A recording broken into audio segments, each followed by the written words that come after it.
La chronique bourse, la quotidienne Zone Bourse, Anthony Bondin. Bonjour et bienvenue dans ce point de marché Zone Bourse. Nous sommes le mercredi 13 mai 2026. Le titre ce matin, c'est l'inflation plombe un peu l'ambiance. La hausse des prix qui a été héritée de la guerre en Iran a jeté un froid hier à Wall Street où les investisseurs en ont profité pour prendre quelques bénéfices sur leur chouchou du secteur des semi-conducteurs. Les projecteurs, eux, ils vont progressivement se braquer sur Pékin où les meilleurs amis du monde, Trump et Xi, vont discuter de l'avenir de la planète à partir de demain. Ah, et j'en profite aussi pour vous présenter mes excuses après avoir dit une ânerie hier. Les États-Unis veulent évidemment que le yen remonte face au dollar et pas le contraire. Je réciterai « Je vous salue Christine Lagarde » en pénitence. Merci à celles et ceux qui me l'ont signalé. Mais on va parler à nouveau de sujets plutôt sérieux en évitant de raconter n'importe quoi cette fois. En tout cas, je l'espère. L'ambiance a donc un peu changé hier à Wall Street après la publication d'une inflation plus élevée que prévue au mois d'avril, et en matière de récit, cette donnée est importante parce qu'elle fait converger les craintes avec la réalité. En effet, ces derniers mois, les discours alarmistes sur l'impact des droits de douane étaient plutôt invérifiables, ce qui a créé une sorte de climat de défiance vis-à-vis des économistes qui sont toujours prompts à envisager le pire. En d'autres termes, les investisseurs considéraient en grande majorité qu'ils pouvaient ignorer ces signaux qui servaient surtout à vendre du papier. Mais l'inflation annuelle est passée de 2,4% en janvier à 3,8% en avril, et même sans l'impact de la flambée des prix du pétrole, eh bien l'inflation de base aux États-Unis atteint 2,8% contre 2,5% en janvier. Ce niveau, il devient critique pour la Fed, dont la marge de manœuvre se réduit s'il fallait agir à un moment pour soutenir l'économie américaine. Alors sans aller jusqu'à imaginer une hausse de taux dans les mois à venir, même si une partie du marché le pense, on peut à minima compter sur un statu quo prolongé, et ça, le marché obligataire l'a bien compris. Si le prix économique reste pour l'heure incertain, c'est un peu le propre de l'économie, la facture politique, elle est déjà lourde pour Donald Trump, nous en parlons assez régulièrement dans cette chronique. La Maison-Blanche a moins de 6 mois désormais pour faire en sorte que les Américains changent d'avis sur le bilan économique du président avant les élections de mi-mandat. C'est important parce qu'un certain nombre de décisions de l'administration américaine pourraient être guidées par le court-termisme, et ça ne manquerait pas d'impacter les marchés financiers. Kevin Warsh, dont la nomination à la tête de la Fed vient d'être confirmée par le Sénat, aura en tout cas fort à faire lors de sa première réunion de politique monétaire en tant que président. Elle est prévue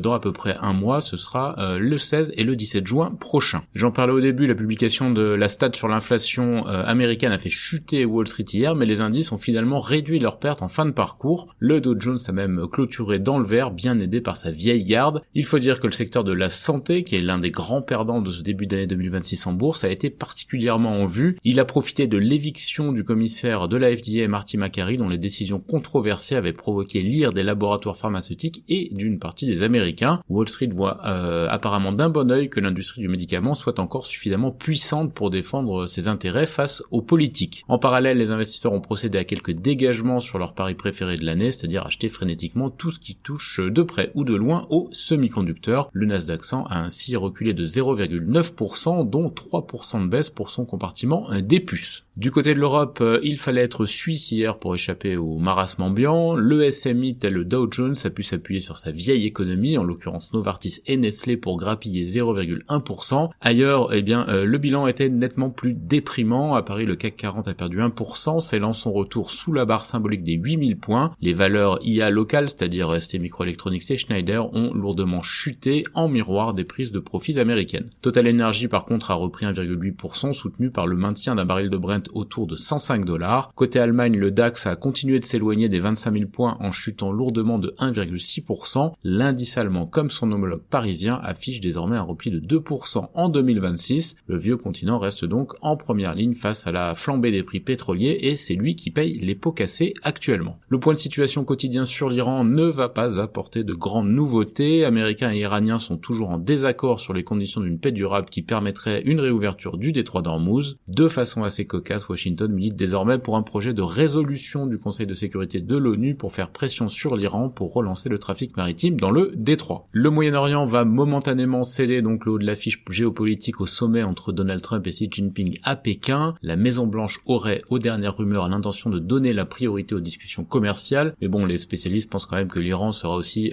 une pierre d'achoppement importante entre les deux puissances. Du côté du Royaume-Uni, le Premier ministre est finalement toujours en poste en dépit des appels à la démission de son propre camp. Le coût de la dette britannique a bondi à son plus haut depuis la fin du siècle dernier. Sur les marchés d'Asie-Pacifique, difficile de trouver une ligne directrice ce matin. On a moins 1,5% à Taïwan et moins 0,5% en Australie. D'ailleurs, c'est la 4e baisse consécutive du côté de Sydney, mais les autres places montent. La Corée du Sud reprend 2,3% après avoir perdu à peu près autant la veille. Le Japon gagne 0,8% et l'Inde 0,4%. Sur les marchés chinois, Hong Kong et Shanghai sont en progression modeste. Les marchés européens, eux, ils sont attendus en hausse à l'ouverture, alors que les futurs de Wall Street regardent eux aussi vers le haut. On passe à l'actu des sociétés maintenant. En France, on a pas mal de résultats depuis hier soir. On a notamment les chiffres d'Eiffage, d'Alstom, de Vallourec, de Razeo, de Telsat, de Valneva ou encore d'Aramis. Il y a aussi pas mal de mid-cap, Coface, Altamir, Delta Plus, Jacquet, Prismaflex, ABO. Je ne vais pas toutes les citer. Total Energy a signé un accord de coopération sur l'exploration offshore en Syrie. Accor et Shoreline signent une lettre d'intention pour développer la première plateforme hôtelière nationale du Nigeria. GTT a reçu une nouvelle commande de Samsung Heavy Industries pour la conception des cuves d'une nouvelle unité flottante de stockage et de regazéification. Elis annonce l'acquisition d'une société en Suisse. Atos a procédé au placement de 1250 millions d'euros d'obligations sécurisées de premier rang à taux fixe,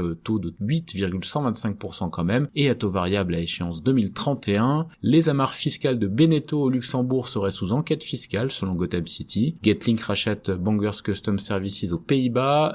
Romain Méran est nommé directeur des opérations de la Société des Bains de Mer de Monaco. Damartex a engagé une revue de son portefeuille de marque et Fermental lance une augmentation de capital de 10 millions d'euros. Ailleurs en Europe, beaucoup de résultats également, surtout en Allemagne, notamment les chiffres d'Allianz, de Siemens, de Merck KGaA, d'ABN AMRO, d'Adecco, de SMA Solar, d'Inpost, de Proximus ou encore de Teconomy. Télé2 a annoncé le départ de son PDG, le groupe vétérinaire britannique CVS serait ciblé par l'investisseur activiste Converdium Capital selon le FT et l'agence Fitch a relevé la note de Raiffeisen à AA-. Côté publication de résultats, outre celle que j'ai déjà citée, on a aussi Deutsche Telekom, Zurich Insurance, E.ON, RWE, Nebius, Talanx, Snam ou encore Verbund et Hapag-Lloyd. Côté Amérique du Nord, Brown-Forman a rejeté l'offre de rachat de Sazerac à $32 l'action après l'échec du mariage avec Pernod Ricard. JP Morgan s'apprêterait à remanier la direction de sa banque d'investissement dans le cadre d'une restructuration globale selon le FT. Franco-Nevada a publié des résultats records pour le T1 2026. Jensen Huang de Nvidia se joindra finalement au voyage de Donald Trump en Chine. Wendy's a flambé 17% hier après des rumeurs de projet de retrait de la cote orchestrés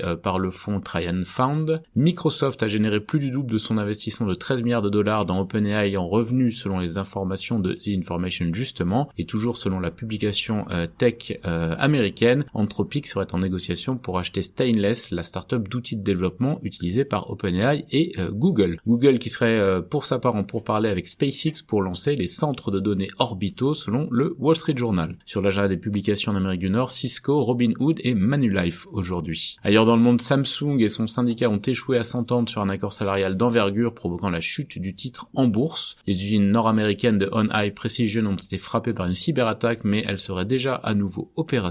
Et Nidec confirme des soupçons de modification de processus sans l'aval de ses clients. Le titre plongeait de 18%. Sur l'agenda des publications en Asie-Pacifique, Alibaba, SoftBank, Sumitomo Mitsui, Bharti Airtel ou encore Takeda. C'est terminé pour ce point de marché du jour. Excellente journée à toutes et à tous.